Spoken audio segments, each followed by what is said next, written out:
এটা হচ্ছে উল্লাস উপনগরীর সেই গোশালার গেটটা, কমপ্লিটের মুখে গেটটা। হ্যাঁ, এই সূক্ষ্ম সূক্ষ্ম কাজ, ডিজাইনটা প্রায় শেষের মুখে। উল্লাস উপনগরী গোশালার ঘরের গেটের সামনের ডিজাইন এটা। যদি কেউ এইরকম ধরনের ডিজাইন যদি করতে চান, আমার সঙ্গে যোগাযোগ করতে পারেন।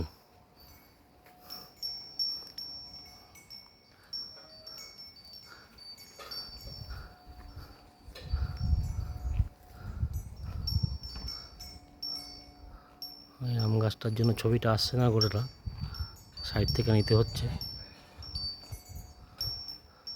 এটা গোশালার একটা গেট, মানে গোশালার ঢোকার আর কি, গরু ঢোকার গেট আর কি।